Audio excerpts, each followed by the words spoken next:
시간이 됐습니다. 다 같이 묵상 기도 드리심으로 수요 예배를 하나님께 드리겠습니다.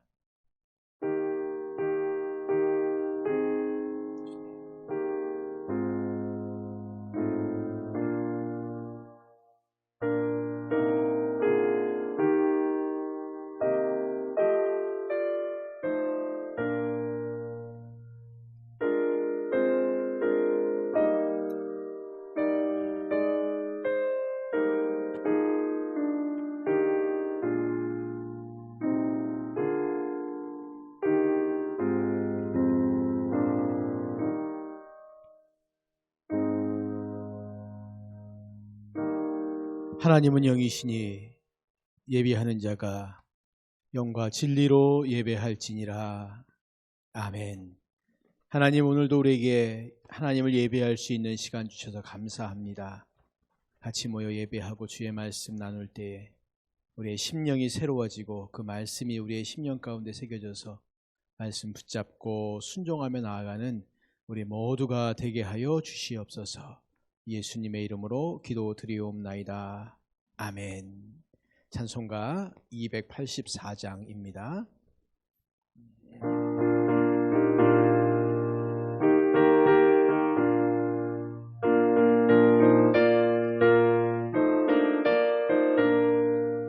오랫동안 모든 죄 가운데 빠져 더럽기가 한량 없던 우리들 아무 공로 없이 의원함을 얻어 하나님의 자녀 지금 되었네. 주의 그 사랑 한량 없도다. 찬송할지어다 예수의 공로. 주의 그 사랑 한량 없도다. 찬송할지어다 예수의 공로. 주의 보혈로서 빙일하게 씻겨 죄악에서 떠난 몸이 되었고 세상 근심 그름 간 곳 없어지니 하나님의 빛이 영화롭도다. 주의 그 사랑 한량 없도다. 찬송할지어다 예수의 공로. 주의 그 사랑 한량 없도다. 찬송할지어다 예수의 공로. 죄의 깊은 잠과 뜬 세상의 꿈을 어서 깨어나라 나의 친구여. 은혜 받을 날과 의원 얻을 때가 지금 온 세상에 선포되었네. 주의 그 사랑 한량 없도다. 찬송할지어다 예수의 공로. 주의 그 사랑 한량 없도다. 찬송할지어다 예수의 공로. 285장 한 장 더 부르십니다. 285장입니다.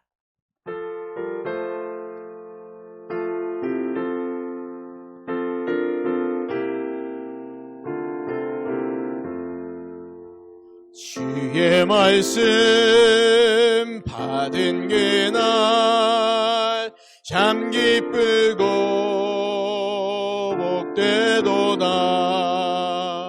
이 기쁜 마음 못 이겨서 온 세상에 전하노라. 기쁜 날 기쁜 날 주 나의 죄 다시 쓴 날 늘 깨어서 기도하고 늘 기쁘게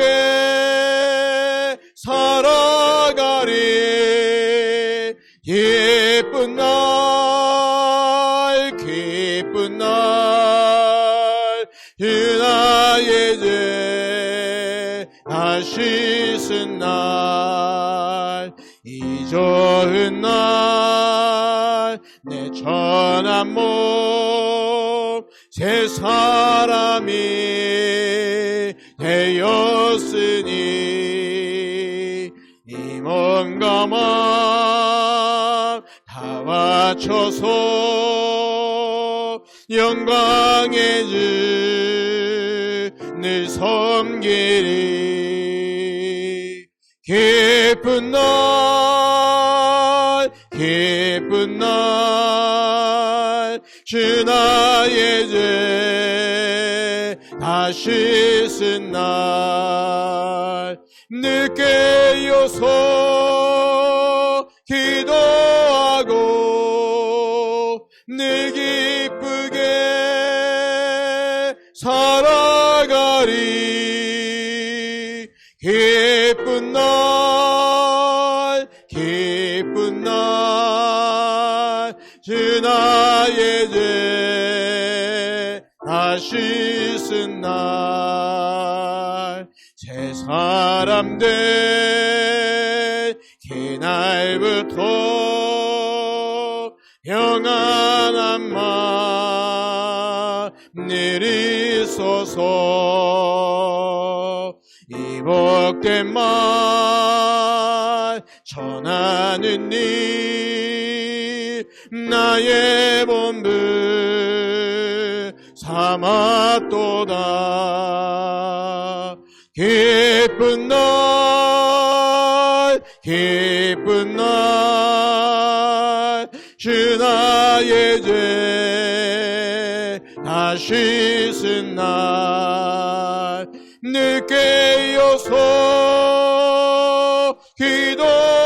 기도하고 늘 기쁘게 살아가리 기쁜 날 기쁜 날 주 나의 죄 다 씻은 날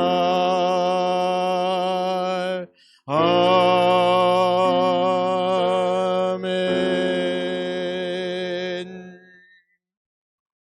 우리 합심하의 시간에 기도하는 시간 갖겠습니다. 기도하실 때 먼저 오늘 드려줄 예배를 위해서 같이 기도해 주십시오. 주실 말씀 우리가 붙잡고 말씀의 의미를 정확히 깨닫고 순종하며 살아갈 수 있도록 은혜를 주시라고 같이 기도해 주십시오. 코로나19가 계속해서 좀 안전치 않습니다. 확진자가 600명, 700명 이렇게 왔다 갔다 하는 상황들 가운데 있는데 그래도 이 백신 접종률이 점점 높아지고 있어서 이런 상황 가운데 하나님 우리에게 다시 한번 더 다른 사람을 생각할 수 있는 마음 주시고 나만이 아니라 다른 사람의 입장과 어려움도 돌아볼 수 있는 그런 마음도 주시라고 같이 시간을 합심하여 기도하는 시간 같습니다. 같이 기도하겠습니다. 하나님 아버지 은혜를 감사합니다. 오늘 우리가 하나님 앞에 나와서 주의 말씀을 듣고 그 말씀의 의미가 무엇인가 깨닫길 원합니다. 예배 자리에 모였습니다. 이 시간 우리의 유일한 관심은 하나님이요 우리는 하나님께 나아가며 하나님만을 바라볼 수 있는 복되고 귀한 시간 될 수 있도록 은혜를 더하여 주시옵소서. 오직 우리의 삶의 주인 되시고 우리의 모든 것 되시고 또 우리의 옳고 그름을 판단하시는 분도 하나님이심을 믿습니다. 하나님께 허락하신 대로 그 은혜 주신 대로 일들을 감당해 나갈 수 있도록 도와주시고 주의 영광 위하여 주님 기뻐하심 위하여 우리가 드려주신 삶을 충성스럽게 주의 일들을 감당하며 나아가게 부족함이 없는 신령한 은혜를 내려주시기를 기도하고 간구합니다. 하나님 아버지 이 시간 주의 성령께서 우리를 붙잡아 주시며 우리를 인도해 주셔서 말씀 잘 듣고 그 말씀대로 순종하며 나아가는 귀한 은혜를 내려주시옵소서. 이 나라와 이 민족 가운데 또 한국 교회 가운데 함께 하시고 하나님 아버지 코로나19가 진정세가 되지 않고 계속해서 이렇게 어진 사람들이 힘들게 어렵게 하고 있습니다. 이미 마음이 많이 풀어져서 나 외에는 다른 사람들을 돌아보진 않습니다. 하나님 아버지 나 외에 다른 사람을 돌아보게 하시고 나 외에 다른 사람을 바라보게 하시고 다른 사람의 여러 가지 형편과 입장들을 돌아보며 어려움 가운데 하나님 힘든 일들 가운데 우리가 참으로 주의 일들 더욱더 잘 감당하며 또 나 외에 연약한 지체들을 또 돌아보고 섬기고 기도하며 나가는 귀한 은총을 내려주시기를 기도합니다. 이 시간도 예배 자리에 함께 하신 주님 은혜 주시고 힘 주시고 능력 주셔서 잘 감당할 수 있도록 인도하여 주실 것들을 믿사오며 살아계신 예수님의 이름으로 기도합니다. 하나님 아버지, 이 시간에 우리가 예배 자리에 모였습니다.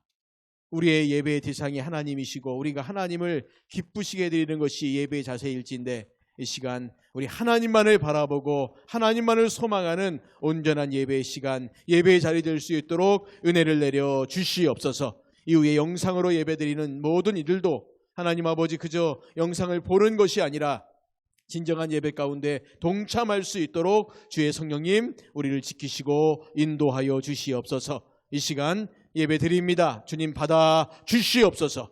예수님의 이름으로 기도드리옵나이다. 아멘.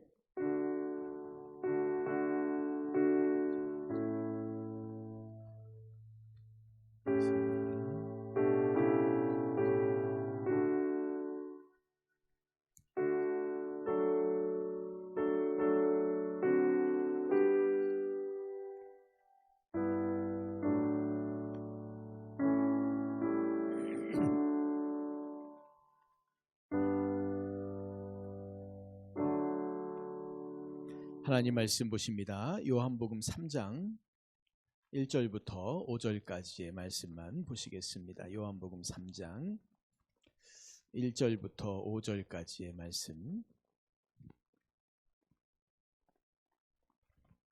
자, 말씀 우리가 한 목소리로 천천히 읽겠습니다. 1절부터 5절까지의 말씀 읽겠습니다. 시작. 그런데 바리새인 중에 니고데모라 하는 사람이 있으니 유대인의 지도자라. 그가 밤에 예수께 와서 이르되 라삐여, 우리가 당신은 하나님께로부터 오신 선생인 줄 아나이다. 당 하나님이 함께 하시지 아니하시면 당신이 행하시는 이 표적을 아무도 할 수 없음이니이다. 예수께서 대답하여 이르시되 진실로 진실로 내게 이르노니 사람이 거듭나지 아니하면 하나님의 나라를 볼 수 없느니라. 니고데모가 이르되 사람이 늙으면 어떻게 날 수 있사옵나이까? 두 번째 모태에 들어갔다가 날 수 있사옵나이까? 예수께서 대답하시되 진실로 진실로 내게 이르노니 사람이 물과 성령으로 나지 아니하면 하나님의 나라에 들어갈 수 없느니라. 아멘. 자, 이제 오늘은 또 다른 주제로 넘어갔습니다. 우리가 지난주까지 얘기했던 게 소명, 부르심에 관한 이야기였습니다. 정리를 해보겠습니다. 자, 부르심 그러면 두 가지가 있다고 말씀드렸어요. 첫 번째가 외적 부르심, 두 번째가 내적 부르심. 그러니까 외, 내, 밖에서 부르시는 것과 안에서 부르시는 게 있다. 이 내적 부르심 우리가 일반적으로 뭐라고 말씀드렸습니까? 전도를 받는 거예요. 내가 개인적으로 전도를 받을 수도 있고 아니면 지나가다가 누군가가 무작위로 이렇게 막 그냥 마이크 잡고 복음 전하는 것을 그냥 들을 수 있고, 그렇죠? 우리 이런 경험들, 한국에 사는 사람들은 이런 경험들 아마 안 해본 사람은 거의 없을 겁니다. 그래서 어떤 분들은 그래요. 한국에 믿는 자의 숫자가 적어도 한국은 복음화 됐다고. 왜냐하면 누구든지 다 복음을 들어볼 기회가 있었으니까. 아마 거의 그럴 거예요. 거의 지금까지 뭐 교회, 십자가, 예수님 이런 말 못 들어본 사람은 거의 없을 겁니다. 물론 아주 구체적인 복음 전도, 하나님이 어떤 분이신지, 예수님이 어떤 분이신지, 예수님이 우리를 위해 무엇을 행하셨는지 이런 것에 대해서 차근차근 들을 수 있는 기회를 다 받지는 못했어도 어찌됐거나 한국 사회는 참 감사하게도 여기저기 고개만 돌리면 교회가 보이고 십자가가 보이고 그 다음에 전도하는 사람들이 있고, 그래서 내 옆에도 보면 믿는 사람이 있고, 물론 그 믿는 사람의 말을 내가 듣든지 안 듣든지 그건 상관없지만 어쨌든 내 옆에는 언제든지, 우리 반에 최소한 한두 명은 믿는 사람이 있었어요. 몇 명씩 있지 않습니까? 내 친구 중에 그런 애들은 꼭 있어요. 주일날 교회 간다는 친구들이 있습니다. 그러니까 이게 뭐냐면 외적 부르심이라는 거예요. 그런데 이 외적 부르심은 유효하진 않아요. 모든 사람들에게 복음을 들을 수 있는 기회를 제공하는 거지만 이것이 그렇다고 해서 그걸 들은 모든 사람이 다 예수님 믿는 건 아니라는 거죠. 그럼 누가 예수님을 믿습니까? 내적 부르심이라는 거. 이건 성령님의 역사인 겁니다. 성령님께서 우리에게 너 하나님이 택하신 자야 라고 하는 것에 대해서 깨닫게 해주시는 거예요. 이미 우리가 그 앞에 뭐가 있었습니까? 예정이라는 걸 배웠잖아요. 하나님이, 성부 하나님의 구원사역 예정을 배웠지 않습니까? 그러니까 하나님께서 우리를 선택하신 것을 우리가 어떻게 알 수 있습니까? 두 가지인 거예요. 내가 복음을 들어요. 근데 모르는데 이 복음을 들을 때 성령께서 내 마음에 내가 하나님의 자녀라는 것을 깨닫게 해주시는 거예요. 이런 역사가 같이 이루어져서 아, 내가 하나님께 부르심 받은 사람이구나 라고 하는 것을 알고 우리가 믿음으로 들어가는 거지요. 이해가 되십니까? 이게 부르심이라는 거예요. 그러니까 이 부르심이라는 것은 우리 구원에 있어서 첫 번째 단계인 거죠. 물론 그 이전에 성부 하나님, 성자 예수님 이 사역은 우리가 좀 빼놓고 우리 개인에게 적용되어지는 이 일들이 하나님이 나를 부르셨구나 라는 것. 그래서 간증할 때 아, 난 누가 전도해서 교회 나왔다. 물론 그 말이 맞아요. 그게 귀한 겁니다. 그런데 더 중요한 건 하나님이 나를 택하신 것을 전도하는 친구가 나에게 복음을 듣게 했고 그걸 통해서 성령께서 나에게 역사해 주신 거죠. 그래서 내가 그걸 안 겁니다. 그러니까 하나님께 나아가는 거죠. 내가 예수 믿겠다고 손을 번쩍번쩍 들어서 교회 나온 사람들은 없습니다. 또 그럴 수도 없고요. 물론 그럴 수 있어요. 그런데 그 사람은 이미 하나님께서 그를 부르시고 그 마음 가운데 소명을 주시니. 그래서 우리 옛날에 그런 거 많이 했지 않습니까? 부흥 집회 같은 거 하면서 새로운 사람 데려오고 그래서 막 목사님이 복음 전하다가 자, 오늘 예수 믿기로 결단하시면 일어나십시오. 그런 게 막 일어나잖아요. 그렇죠? 근데 그 일어난 사람 가운데 뭐 순간적인 감동 때문에 일어난 사람도 있지만 어떤 사람은 그 순간에 정말 주님의 부르심을 깨달은 거예요. 그러니까 일어나는 겁니다.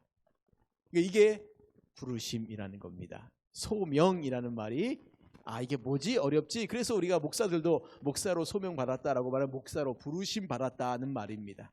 소명의식, 어려운 말이 아니라 하나님이 나를 부르셨구나 라고 우리가 생각하고 그걸 알고 부르심 받은 백성답게 살아가는 것, 이게 소명의식이라는 겁니다.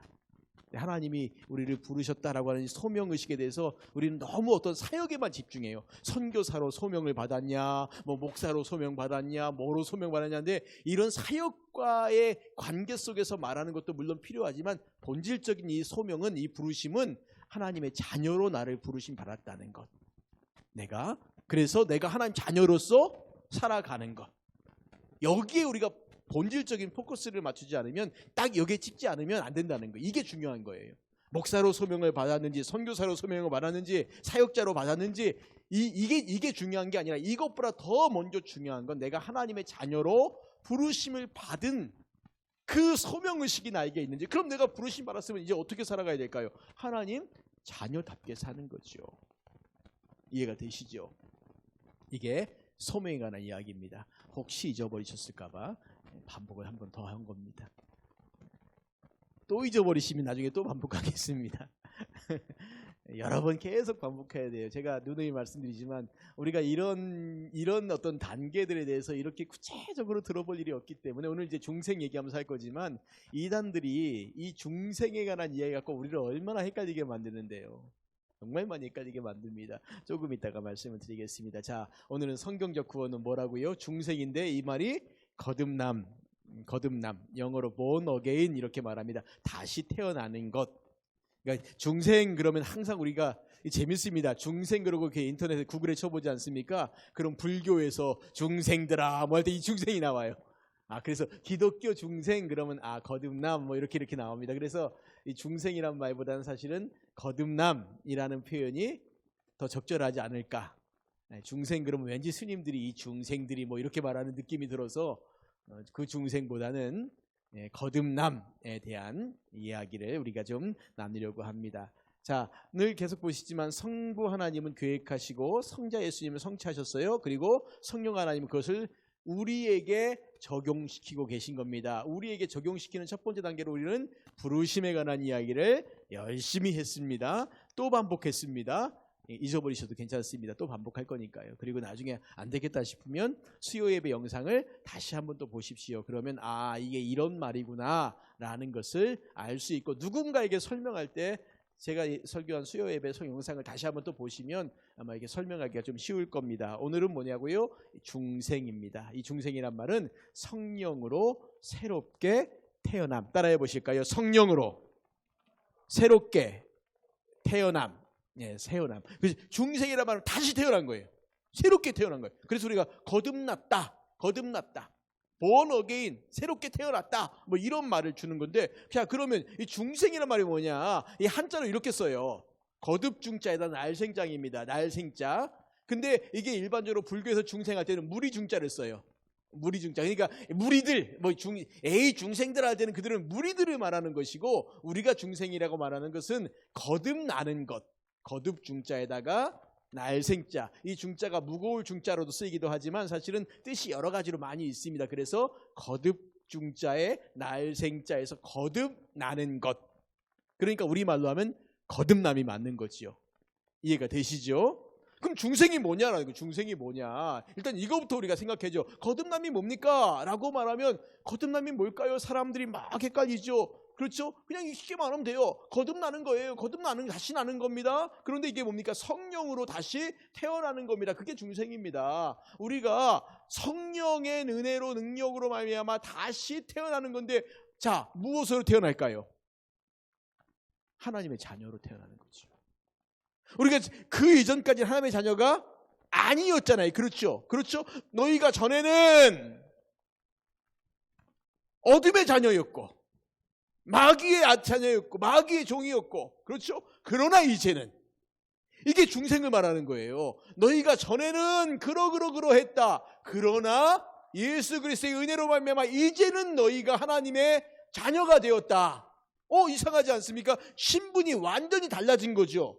그렇죠? 그러니까 다시 새롭게 태어나는 것을 말하는 겁니다. 태어난 거예요. 태어났으면 여기에 뭔가 특별한 의무와 권리가 주어지는 겁니다.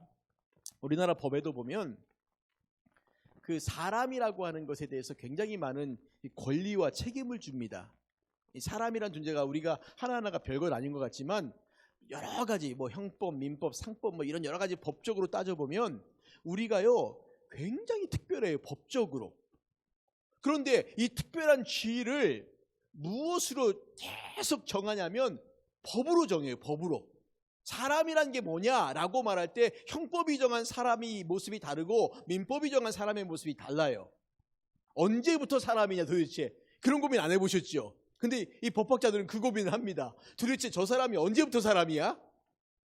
언제부터 사람일까? 이게 왜 중요하냐면 생각해 보세요. 뱃속에 있는 아이를 죽일 때와 태어난 아이를 죽일 때하고 이게 형법적으로 개념이 같을까요? 다를까요? 달라요. 제가 이 설명 지금 왜 하고 있는지 모르겠지만 어쨌든 다르다는 걸 말해주는 거예요. 지금 신분이 바뀐다는 걸.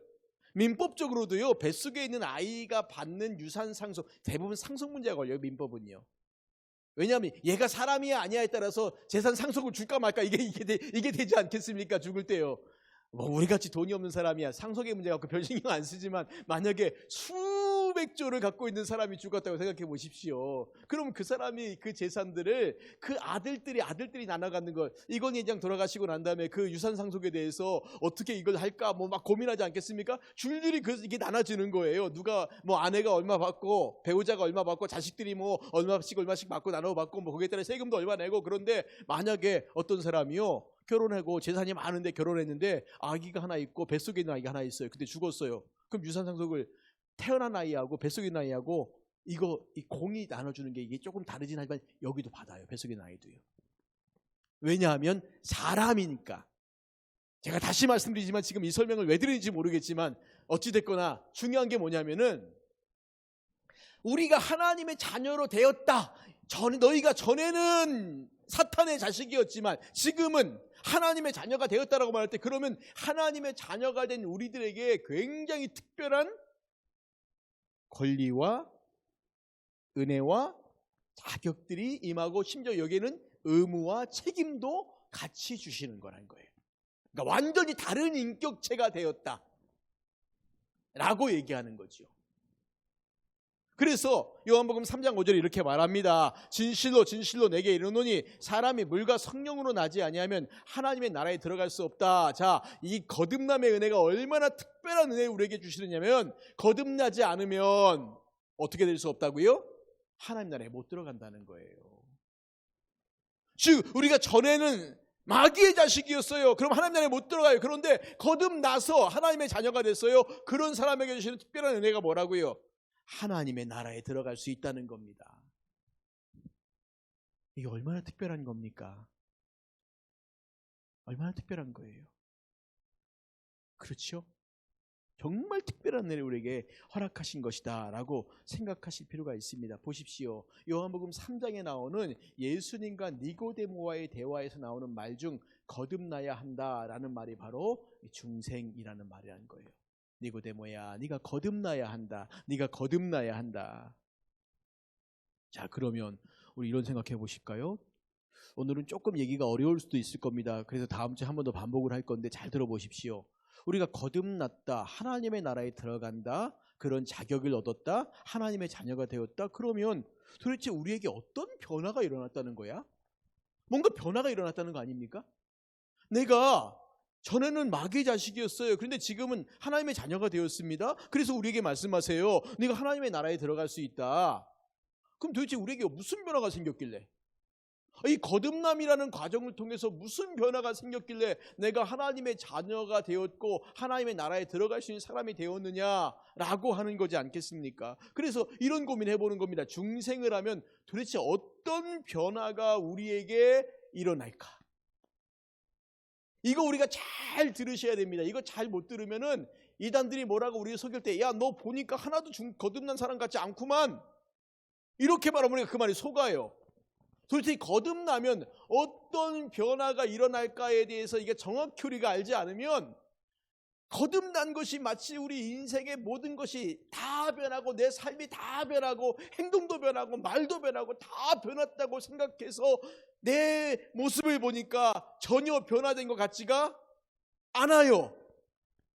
그러면 난 거듭난 사람이 아닌가? 라고 생각할 수 있다는 겁니다. 잘 들으십시오. 중생은요, 거듭남은 인간 본성에 있어서 물질적인 변화가 아니라 영적인 변화입니다. 자, 이게 무슨 말인가? 일단 표를 한번 보시면 됩니다. 보세요. 중생이라는 것이요, 여기 영적인 변화가 있고 물질적인 변화가 있습니다. 그런데 영적인 변화 맞습니다. 물질적인 변화 아닙니다. 아닙니다. 나중에 얘기하겠지만, 그럼 이 물질적인 변화는 뭘까요? 예수님 믿는 사람에 있어서 물질적이다라고 하는 게 무슨 이게 신체가 크고 뭐 건강해지고 이 말이 아니라 우리의 어떤 감지, 정의, 행동, 말, 생각들, 이런 것들이 변하는 걸 물질적인 변화라고 하거든요. 그럼 이 물질적인 변화는 언제 일어날까요? 예수님 믿는 사람들에게 있어서 성화 때 일어나는 거예요. 점진적으로. 생각해 보세요. 내가 예수님을 믿었어요. 정말 믿었어요. 회개하고 하나님 앞에 나아갔어요. 그런데 그 다음날에 내 삶이 이전과 내가 지금까지 한 30년 살아왔던 습관들, 이런 거 쉽게 버릴 수 있나요? 못 버리나요? 내가 하나님 믿겠다고 은혜 받았다고 해서 한 40년 동안 술 먹고 담배 피던 사람이 갑자기 그 다음날 딱 끊는 사람도 물론 있어요. 그런데 있습니까? 없습니까? 못해요. 왜? 이거 변화가 아직 안 일어나는 거예요. 그 다음에 내가 늘 했던 말들, 근데 이 말이 좀 거칠어요. 그런데 내가 예수님 믿었다고 해서 어떻게 하다 보니까 나도 모르게 그 거친 말이 툭 나와요. 그렇죠? 남들에게 상처 주는 말도 나올 수 있어요. 이런 물질적인 변화는 다시 말씀드리면 나중에 얘기할 거지만 이건 언제 일어나냐면은 성화의 과정을 통해 일어나요. 그런데 이 영적인 변화가 먼저 일어나지 않으면 절대 그 다음에 물질적 변화가 일어날 수 없다는 거예요. 그러니까 이게 무슨 말이냐면 중생하지 않으면 절대 성화의 역사가 일어나지 않는다는 겁니다. 뭔가 영적인 변화가 출발해야지. 그래서 오늘은 이 얘기 계속 할 거예요. 영적인 변화가 있어야지 그 다음에 물질적인 변화가 있는 것인데 이게 없이 이게 있다.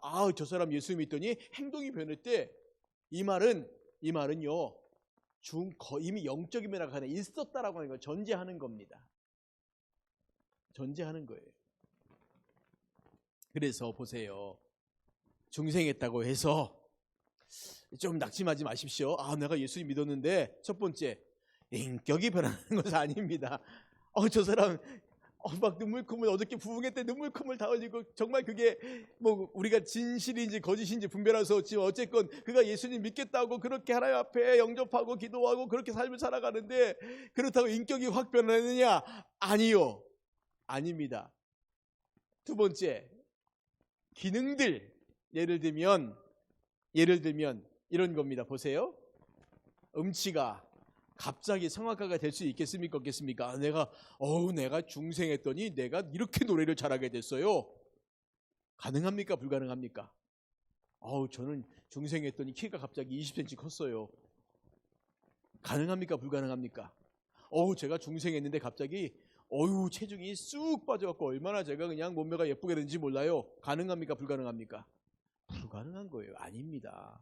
기능들이 변화된다는 것은 이게 아니다라는 말이 바로 그겁니다. 우리는 중생하면 특별히 이단들 가운데 중생했다라고 말하면 삶의 모든 것들이 싹 바뀌고 심지어 다시는 죄도 짓지 않는 그런 사람이 됐다라고 표현하는 그런 이단들도 있어요. 구원파가 그렇게 말합니다.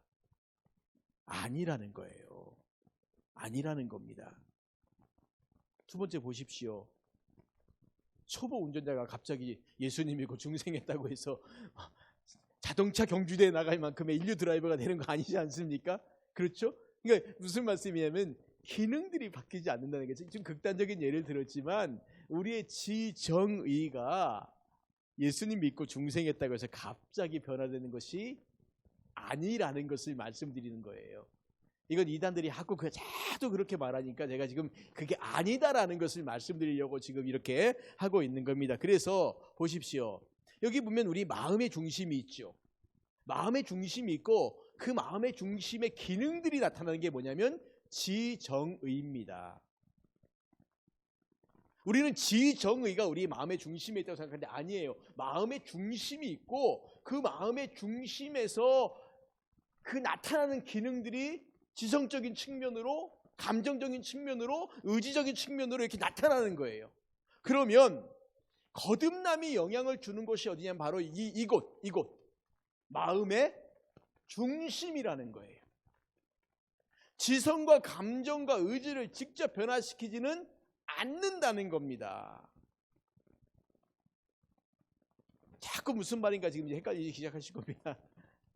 자, 보세요. 우리의 지정의가 우리가 생각하고 그 다음에 우리의 지성 또 감정을 표하는 것과 무엇인가 하겠다고 결단하는 것이 언제 변화되기 시작하냐면은 내 마음의 중심이 바뀌었을 때, 내 마음의 중심이 변화되었을 때, 그때부터 우리가 내가 이렇게 살면 안 되지 라고 우리의 여러 가지 것들, 그동안 지독히 공부 안 하던 아이가 갑자기 공부를 하기 시작해요. 뭐가 바뀌었을까요? 우리 보통 뭐라고 말하죠? 마음이 바뀌었다 그러잖아요. 맨날 화내고 그냥 감정이 울그락불락하고 자기도 못 참는 아이가 변했어요. 뭐가 변했을까요? 그의 마음이 변했어요. 그 감정을 다스리는 그의 마음이 변했어요. 맨날 그냥 누워서 아무것도 하기 싫다고 이렇게 의지도 없던 애가 갑자기 뭘 하겠다고 일어났어요. 뭐가 변했을까요? 그 의지를 다스리는 마음이 변한 거예요. 마음이 변한 거예요. 그러니까 우리의 마음의 중심이 변화되면, 바뀌면, 그러면 그 다음부터 이 기능들이 하나씩 변화되고 바뀌기 시작하는 거예요. 그러니까 우리가 거듭났다라고 말할 때는 이 거듭남에 무엇이 거듭났느냐라고 말할 때 우리의 지정의가 거듭난 게 아니라 우리의 마음의 중심, 이 핵심이 거듭났다는 거예요. 이것이 거듭나야만이 그 다음부터 우리가 내 마음의 중심이 이전까지는 뭐였어요? 마귀를 따라가는 마귀의 종의 마음이었는데 이것이 하나님의 마음, 하나님의 자녀의 마음으로 바뀌어버렸다는 겁니다. 그러면 그때부터 우리가 이 지정의가 그 전까지는 마귀가 좋아하는 것만 찾아가고 따라가고 그렇게 행했는데 내 마음이 변해요. 새롭게 되어졌어요. 새롭게 태어났어요. 그러면 지금까지 행했던 지정의의 이 모습들이 지금 그 전까지는 마귀가 좋아하는 행동을 했다면 이제는 하나님이 기뻐하시는 그 모습으로 조금씩 변해가고 바꿔져 간다는 겁니다. 그래서 보세요. 마음이 바뀌어야지 생각도 바뀌고, 생각이 바뀌어야지 습관이 바뀌죠. 습관이 바뀌어야지 행동이 바뀌는 겁니다. 바뀜의 순서가 있다는 거예요. 변화의 순서가 있다는 거죠. 마음이 먼저 변해야지 나머지 것들이 변하는 거지, 행동 하나 바꿨다고 해서 이 뒤에 있는 것들이 바뀌어지지 않습니다. 우리가 본질적으로 근본적으로 바뀌어지는 것은 바로 이 마음이 바뀌어질 때 나머지 것들이 차근차근 바뀌어지는 거예요. 또 보실까요? 그렇다고 해서 그러니까 이 말입니다. 생각이 변화되었다, 습관이 변화되었다, 이 말과 중생이란 말이 구분되어져야 된다는 거예요. 같지 않다는 겁니다. 그러니까 우리가 이 생각이 변했습니다. 난 생각이 좋은 생각으로 변했어요. 습관이 좋은 습관으로 바뀌었어요. 라는 것과 중생이라고, 물론 좋죠. 그럼 행동도 바뀌면 본질적으로 마음이 안 바뀌면 남들 보기에는 생각도 바뀌고 습관도 바뀌고 행동도 바뀐 것 같은데, 언제나 다시 이 마음 본질이 안 바뀌어버리면 다시 예전으로 돌아갈 가능성이 있다는 겁니다. 가끔 엄청난 간증을 하고, 내가 교도소에서 예수님 믿고 뭐 이런 그 대도 조세영 씨, 그 다음에 또 뭐 그 뭡니까 그 깡패 했던 그 서방파에 뭐 누구 뭐 있지 않습니까? 예. 이런 사람들이 나와갖고 자기가 바뀌었다고 뭐도 하고 간증도 하고 다니고 막 그러잖아요. 그러다가 나중에 또 돌아가죠. 왜 돌아갈까요? 생각의 변화와 습관의 변화와 중생은 같지 않아요. 이게 먼저예요. 이게 중생이 먼저, 거듭남, 우리 마음이 새롭게 태어나는 것이 먼저 되지 않으면 아무리 생각을 바꾸고 행동을 바꾸려고 해도 이게 잠깐은 바뀌어질 수 있어요. 불가능한 말이 아닙니다. 그런데요, 언젠간 다시 돌아가요. 본질적으로 이것이 딱 변하지 않으면 언젠가 다시 돌아간다는 거예요. 이 부분이 제가 말씀드린 게, 계속 말씀드린 게 바로 중생이라는 것, 거듭남이라는 것과 생각이 변화하고 습관이 변화되고 행동이 변화되고 이것과는 구분지어야 된다는 거죠. 그래서 아까도 말씀드린 것처럼 중생한 사람이 어떻게 해요? 성화로 이어져 가는 거예요. 성화로 이어져. 예를 들어 볼까? 이런 거 아니겠습니까? 아이가 태어났어요. 우리 신목사님 루아가 태어나가지고 이제 한 달 좀 넘었습니다. 자, 루아는 사람일까요? 아닐까요? 사람이죠. 얘가 사람 노릇 할까요? 못할까요? 지금 현재 한 달 된 현재 루아는 사람의 노릇을 잘하고 있을까요? 못하고 있을까요? 엄마 아빠를 기쁘시게 해드리고 물론 존재만으로도 기쁘죠. 그런데 제가 어떤 기능적인 차원을 말씀드리는 겁니다. 얘가 엄마를 도와서 뭐 하고 물론 우리 은총이도 아직 안 하고 있지만 언제쯤 될까요? 시간이 지나가서. 그렇죠? 태어난 아이가 사람이지만 하나님의 자녀이지만 이 하나님의 자녀가 하나님의 자녀로서의 삶을 살아가는 데는 성화의 과정, 시간의 지남들이 필요하다는 겁니다. 어떤 사람은 30살 먹어도 철이 안 드는 사람이 있고, 어떤 사람은 40살 먹어도 철이 안 되고, 어떤 사람은 50살을 먹어도 철이 안 되는 사람이 있는 것처럼, 예수님 믿은지 10년 되고 20년 되고 30년 됐는데 왜 저렇게 안 변할까 하는 그 변화가 정말 더딘 사람들이 있어요. 이게 그 안에서 있는 이 영적인 싸움 가운데 날마다 지는 거예요. 날마다. 내가 분명히 하나님의 자녀이긴 한데 하나님의 자녀가 됐으면 내 마음이 늘 즐겁고 편안한 게 아니라 우리의 인생 가운데 얼마나 많은 이 생각과 고민거리, 싸움거리 그런 거 있지 않습니까? 그래서 사람들 정말 힘들면 내가 죽으면 이런 걱정 안 할 텐데 이래서 정말 안타깝게도 그렇게 죽는 사람들 있지 않습니까? 우리가 살아가는 것 자체는요, 계속해서 무엇인가 바른 길, 더 좋은 것 선택하기 위한 이 싸움의 현장이거든요. 살아갈 때 내가 무엇인가 결정할 때 아무 고민하지 않고 결정하는 거 없어요. 그냥 어떤 게 더 좋은가 이거 결정하는 거죠. 영적인 삶도 마찬가지라는 겁니다. 내가 예수님 믿었으니까 이제 하나님 자녀 되었으니까 나 이제 더 이상 죄도 안 짓고 늘 내만 평안도 있고 마귀가 나를 유혹하지도 못하고, 아닙니다. 더 많아요.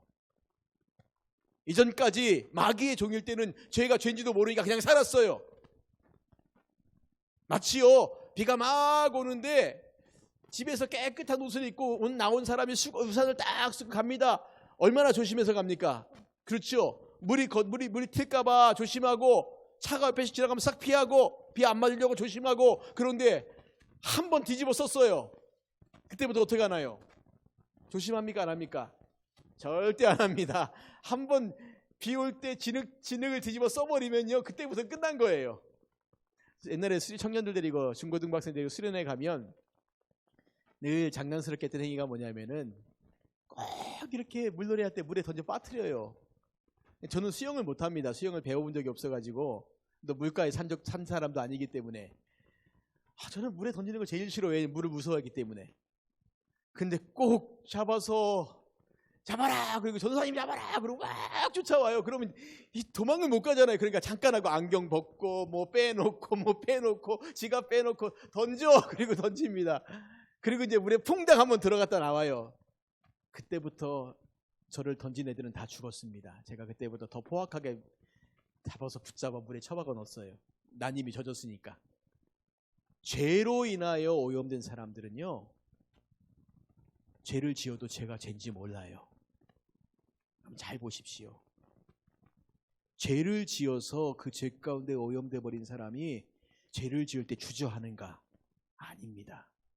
죄는 참 신기하게도요, 한 번 짓고 나면 두 번, 세 번 짓는 것은 이건 일도 아닙니다. 그러니까 전과 1범 되는 게 어렵지요. 2범, 3범, 4범, 이건 쉬운 거예요. 이건 어렵지 않습니다. 남들에게 거짓말 한 번 하는 게 어렵지요. 한 번 하고 나면 괜찮네? 두 번, 세 번, 네 번은 쉽습니다. 남들 속여서 남의 거 빼앗는 거 성공하부잖아요. 그러면 처음에 그게 어렵죠. 한 번 해봐서 성공하면 두 번, 세 번, 네 번은 쉬워요. 제가 그렇습니다. 제가 그래요. 그러니까 아까 제가 말씀드린 것처럼 죄의 종이었을 때는 마음의 갈등이 없어요. 마음의 갈등이 없어요. 그냥 살아요. 그런데 하나님의 자녀가 되었을 때 마귀가 우리를 유혹해요. 그런데 우리는 이미 우리 마음이 달라졌지 않습니까? 그럼 그때부터 마귀가 우리를 유혹할 때 고민할 거잖아. 이거 아니야. 나 그렇게 살면 안 돼. 라는 고민을 할 거 아니겠습니까? 그런데 이 고민이 우리 속에 계속 일어나는 거예요. 물론 우리가 그 힘든 싸움을 이기죠. 그게 바로 성화라는 거예요. 성화라는 게 거룩해져 가는 게 이 영적인 싸움을 계속 싸워가면서 이기고 또 이기고, 물론 지기도 하고, 이런 과정들을 계속해서 거쳐가요. 근데 이런 성화, 이 영적인 싸움들을 계속 싸워나갈 수 있는 출발이 어디냐면 바로 우리의 마음이 거듭났기 때문에, 우리가 하나님의 자녀가 되었기 때문에 그 삶을 살 수 있다는 거예요. 하나님의 자녀가 안 되면 그냥 그렇게 삽니다. 거짓말 밥 먹듯이 해요. 얼굴색 하나 안 변합니다. 그러니까 여러분은 저 사람이 예수를 믿나 안 믿나 확인해 보실 건요, 저가 얼굴색 하나 안 변하고 거짓말을 하나 안 하나, 금방 드러날 거짓말이 들통나는데도 또 다른 말로 변명 하나 안 하나, 요거 보시면 저 사람은 저 하나님의 자녀 아니다라고 보시면 돼요. 전 그건 확실하다고 봅니다.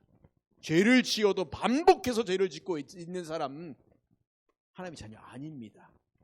거짓말을 해도 정말 하다가 두려워하고 그래서 뭐 이럴 수는 있다고 봐요. 우리가 뭐 살면서 거짓말 아예 안 할 수는 없으니까 거짓말도 하겠죠.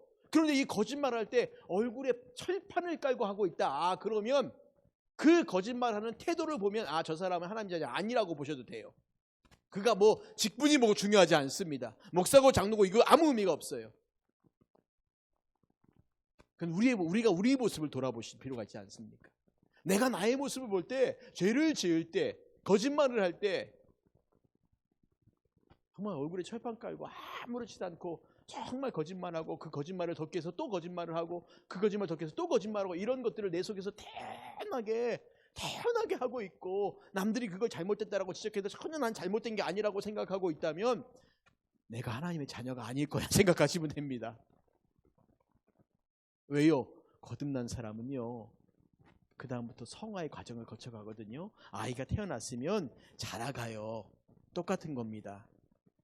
자라가면서 우리의 삶이 하나님 말씀을 들으면서 고민하고 이렇게 살아야 되는데 잘 안 되는구나, 내가 참 약하구나, 내가 참 부족하구나, 때로는 낙담도 하고 절망도 하고 하나님 나를 붙잡아 주세요. 그래서 우리가 현재의 구원 얘기할 때 성화와 견인과 확신이라는 말씀을 드렸던 게 바로 뭐냐면 우리가 거룩한 삶을 살아가는데 지치고 쓰러지고 넘어져요. 그런데 성령께서 우리를 붙잡아 주세요. 끝까지 붙잡아 주세요. 포기하지 말아라. 낙심하지 말아라. 내가 함께 해주겠다.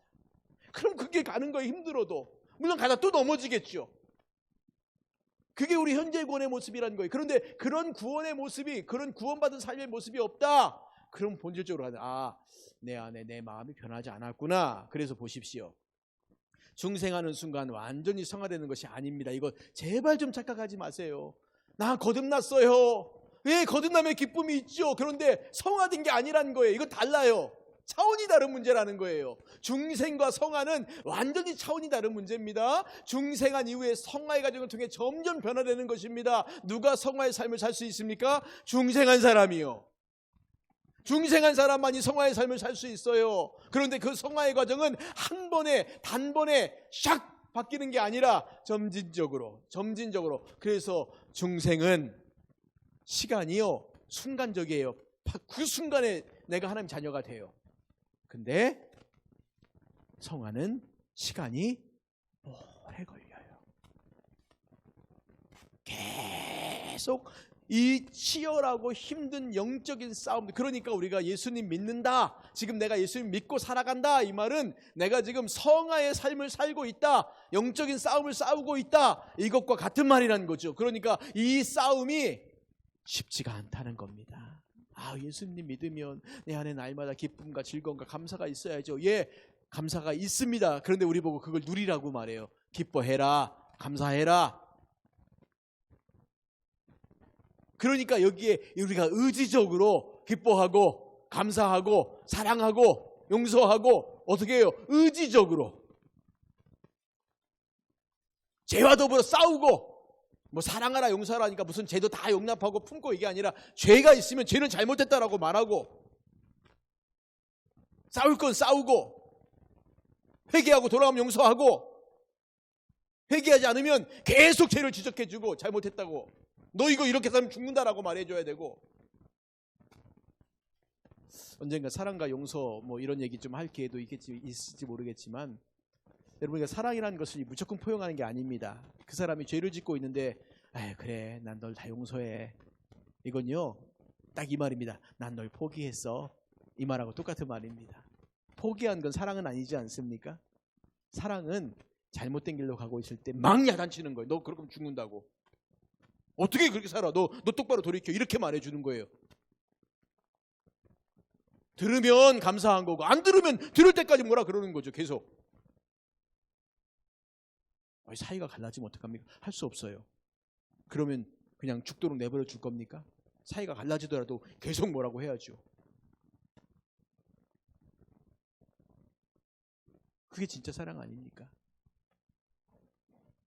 그러니까 우리가 이 중생과 성화의 이 이야기를 보면서요, 이 중생, 이게 마치 우리가 다 변화되는 것, 이렇게 보면 안 된다는 거예요. 제가 이 말씀을 왜 드리냐면은 바로 이 이단들이, 이 구원파 이단들이 이런 말을 해요. 구원파 이단들이 크게 말하면 권신찬, 유병원, 한표. 물론 권신찬이 큰 출발입니다. 그런데 유병원, 이요한, 박옥수, 이렇게 큰 세 줄기가 있어요.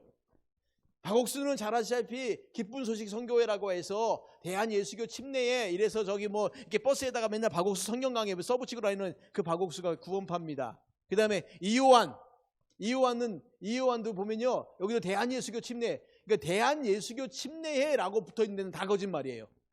침례는 보통 기침입니다. 기독교 침례가 있지 예수교 침례가 없어요. 이건 자기들이 만들어 놓은 거예요.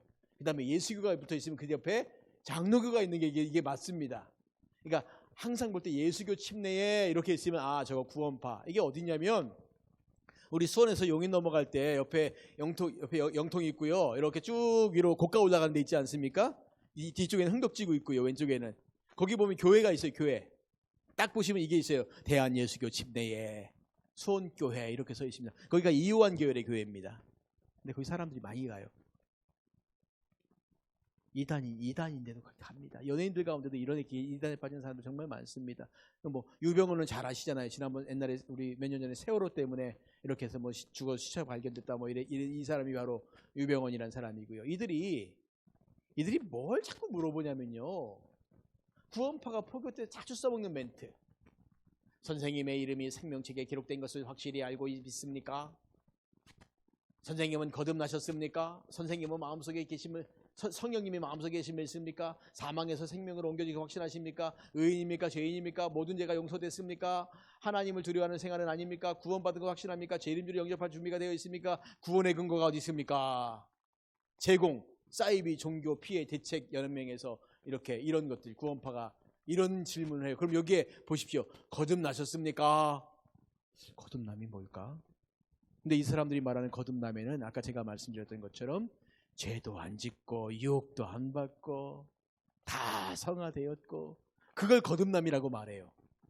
그럼 만약에 그걸 거듭남이라고 말한다면 우리는 거듭났습니까? 안 거듭났습니까? 안 거듭났어요. 왜? 우리 지금도 죄 짓잖아요. 우리 뭐 본의 아니지만 거짓말도 하고 본의 아니지만 다른 사람에게 피해도 입히고 그렇죠. 낭망도 하고 절망도 하고 그렇죠.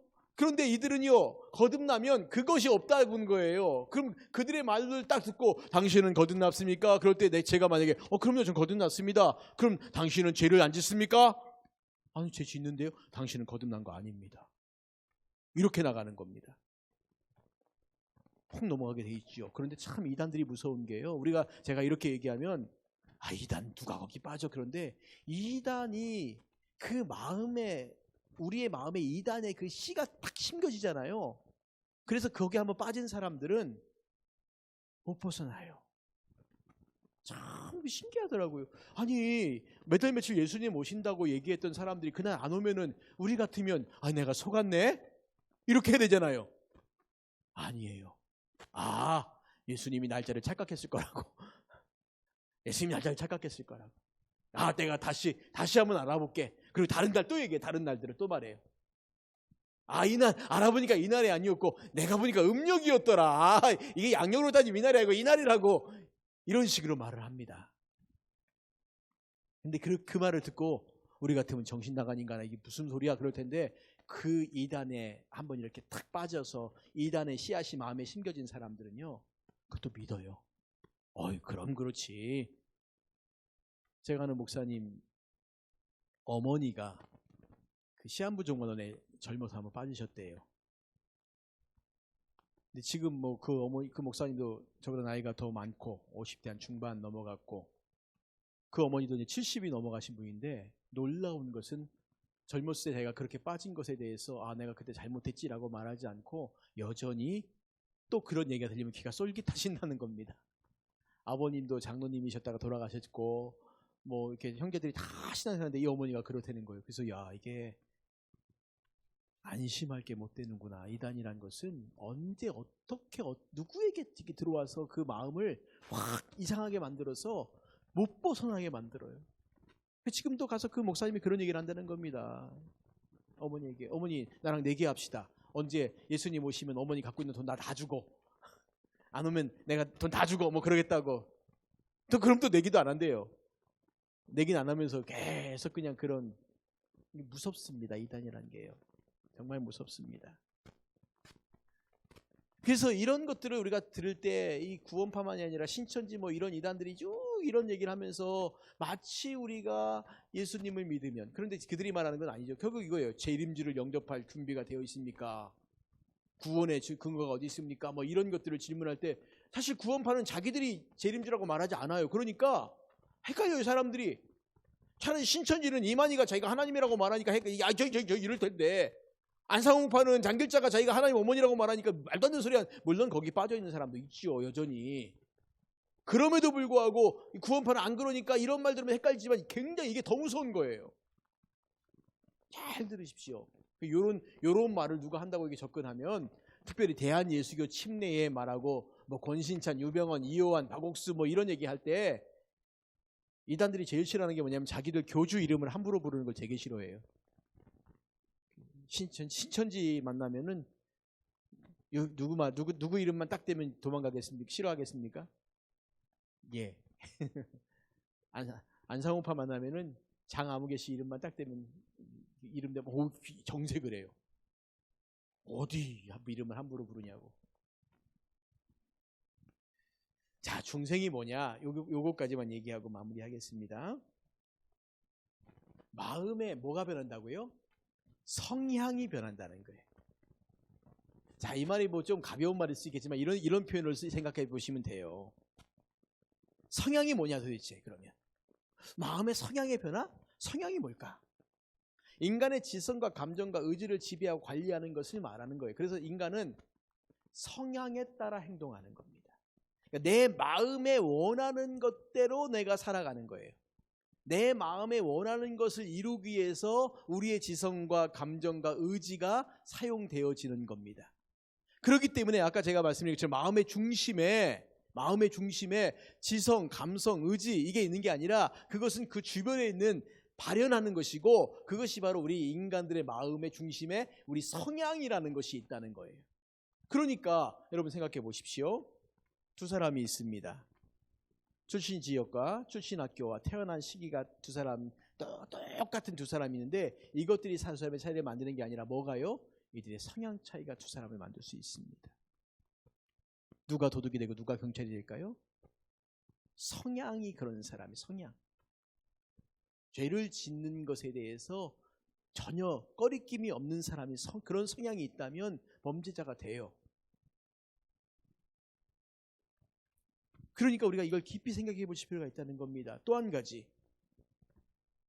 말이 있습니다. 세 마리의 말은 지성과 감정과 의지를 말합니다. 그리고 마부는 자아입니다. 자, 이 마차가 동쪽으로 갈까요? 북쪽으로 갈까요? 서쪽으로 갈까요? 남쪽으로 갈까요? 누구 맘대로 갈까요? 마부 맘대로 갑니다. 그렇죠? 말 맘대로 가지 않아요. 마부 맘대로 가요. 그러면 이 마차가 원하는 쪽으로 가려면 누가 바꾸면 될까요? 마부가 바뀌면 돼요. 그렇죠? 마부만 바뀌면 저 마차는 동쪽으로 갈 수 있고 서쪽으로 갈 수 있어요. 마부가 원하는 대로 가요. 그러면 우리의 삶을 지성과 감성과 의지라고 말할 때 우리의 삶은 그러면 이 지성과 감성과 의지는 어떤 모습으로 일하냐면은 우리 마음에 원하는 것대로 한다는 겁니다. 이 마음이 변화되지 않으면, 이 마음이 새롭게 태어나지 않으면 우리는 결코 하나님의 자녀로 살아갈 수가 없다는 겁니다. 제가 지금 누누이 반복하는 말의 의미를 아시겠습니까? 중생이라는 것이 우리가 이제는 이렇게 살아야 돼 라고 하는 이 마음의 중심이 변해서 그렇게 이제 감정과 지성과 감정과 의지를 사용해서 그렇게 살아가고자 하는 출발점이 바로 중생이라는 거예요. 거듭났다고 해서 거듭났다고 하는 것과 지성과 감정과 의지가 변하는 것이 아니라 거듭났다고 하는 것은 이것이 변하는 것이 아니라 영적인 씨앗이 우리 마음에 심겨져서 하나님을 위해 살게끔 우리 마음의 변화가 생긴 것, 그것을 우리가 거듭났다라고 말하는 겁니다. 그래서 이런 변화가 일어나는 거예요. 2001년도에 인터넷 어떤 사진을 보니까 그리고 그 설명을 보니까 다 폐허가던 이 지역에요. 나무를 심기 시작하고 씨를 뿌리기 시작하니까 한 20년 만에 이렇게 변화되어지는 같은 지역입니다. 어떤 일이 있었을까요? 예, 씨앗을 뿌렸어요. 씨앗을 뿌렸더니 20년 만에 저 변화가 생기는 겁니다. 그러니까 우리가 중생이란 말은 어떤 의미로 본다면은 성령께서 복음의 씨앗을 우리 가운데 심겨주신 거예요. 그 복음의 씨앗이 우리 가운데 심겨졌을 때 그것을 우리는 중생이라고 말하고 이제 이 씨앗이 자라는 거예요. 열매를 맺고 그러면서 우리가 이 성령의 열매 가운데 열매를 맺으며 하나님을 기쁘시게 드리는 그런 삶을 살아가는 것이다 라는 겁니다. 자, 여기까지 이해가 되셨든 안 되셨든 다음 주에 한 번 더 반복을 더 짧게 해보겠습니다. 중요한 게 뭐냐면 이단들이 말하는 거나 우리들이 흔히 생각하는 것처럼 중생했다라고 하는 말, 거듭났다라고 하는 이 말은 하나님의 자녀가 되었다라는 말이고요. 하나님의 자녀가 되었다는 말은 이제 우리가 하나님을 위해 살겠다라고 그렇게 우리의 삶을 출발하는 출발점에 섰다는 거예요. 아직 갈 길이 멀어요. 그 먼 길을 걸어가는 것을 우리가 뭐라고 말한댔어요?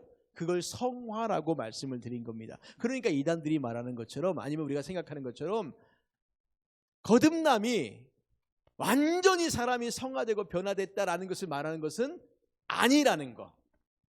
그건 성화의 과정을, 그러나 이 성화의 과정을 거쳐가는 건 반드시 중생, 거듭남이 있어야만이 거룩한 성화의 삶을 살 수 있는 거고 영적인 싸움을 싸워나가는 거고, 거듭남이 없으면 우리는 절대 영적인 싸움을 싸울 수가 없어요. 교회를 몇 년 나와도 거듭남이 없으면 이 사람은 그냥 마귀의 종으로 사는 거예요, 계속. 그러니까 거듭남이 중요하다는 거예요. 왜? 태어나는 것이니까. 태어나는 것이 중요하죠. 그러니까 이 모든 것이 다 연결되고 출발되어지는 거지만, 그래서 우리가 사실은 소명, 부르심이라는 것도 똑같잖아요. 아, 내가 하나님의 자녀로 부르심 받았구나. 그게 거듭남일 수 있다는 거예요. 그러니까 제가 처음 말씀드릴 때도 이 소명과 중생과 회심이 거의 같이 일어난다고. 다음번에 회심 얘기할 때도 말씀드리겠지만 회심도 똑같아. 이 세 가지가 그래서 거의 단어만 좀 다르고 보는 관점이 좀 다를 뿐이지 시간적으로는 거의 동시적으로 이 일들이 일어난다는 거예요. 내가 예수님 믿어요. 그러면 이미 중생한 거예요. 그리고 그 순간에 내가 죄를 기억하고 고백하고 예수님 믿어요라고 말했는데 그 순간에 내가 죄가 고백되지 않는다. 그럼 그 사람 믿는 거 아니거든요. 거의 같이 일어나니까. 내가 예수님 믿으면 정말 내 안에 죄가 생각나고 회개가 되지 않겠습니까? 그러니 우리가 그런 것들에 대해서 이게 일어나고 한참 후에가 아니라 거의 이게 동시적으로. 그렇다고 뭐 누구는 눈물 콧물 다 빼고 회개했는데 왜 나는 이렇게 눈물이 쬐끔 한 방울 나오고 말까? 그럴 수도 있어요. 그러니까 우리가 너무 이 감정적인 것에 의지해서 누구는 저렇게 울고불고 회개하고 몇 날 며칠을 회개하는데 나는 하나님 은혜가 생각나서 너무 좋아서 너무 감사한데 그저 눈물이 한 10분 쪽 나고 마네? 나는 회개를 안 했나? 아닙니다. 사람마다 달라요. 그게 중요한 게 아니라는 겁니다. 자꾸 더 얘기하면 12시, 3시까지 얘기하니까 그만 얘기하고 이제 마무리하겠습니다. 오늘 중생에 관한 이야기, 거듭남에 관한 이야기를 했습니다. 생각이 잘 안 나시는 분들은 나중에 이후에 영상을 한번 더 보시고 다음 주에 또 한번 설명할 테니까 예배 시간을 통해서 말씀을 또 들으셨으면 좋겠습니다. 기도하겠습니다. 아버지 하나님, 우리가 오늘 이 거듭남이 무엇이냐, 예수님께서 니고데모에게 사람이 물과 성령으로 거듭나지 아니하면 하나님의 나라에 들어갈 수 없다라고 말씀하셨는데 이 거듭남이 무엇인가 우리가 다시 한번 이렇게 쭉 들었습니다. 하나님, 우리에게 깨달을 수 있는 마음, 이해할 수 있는 마음, 그리고 이것들을 깊이 생각하면서 의미가 무엇인가 알게 하시고 이 거듭남의 큰 은혜, 이 기쁨들 우리가 그리고 이제 이 거듭난 사람으로서 성화의 삶을 살아가는 우리 모두가 되게 하여 주시옵소서. 오늘도 주님 앞에 나와 같이 예비한 우리 모든 성도님들에게 은혜와 복을 내려주실 것들을 믿사오며 살아계신 예수님의 이름으로 기도드리옵나이다. 아멘. 지금은 우리 주 예수 그리스도의 은혜와 하나님 아버지의 무한하신 사랑과 성령님의 위로, 교통, 충만, 역사하심이 오늘도 주님 앞에 나와 한마음으로 예배하며 돌아가는 우리 모든 성도님들 머리 위에 지금부터 영원토록 함께 하시기를 간절히 축원하옵나이다. 아멘.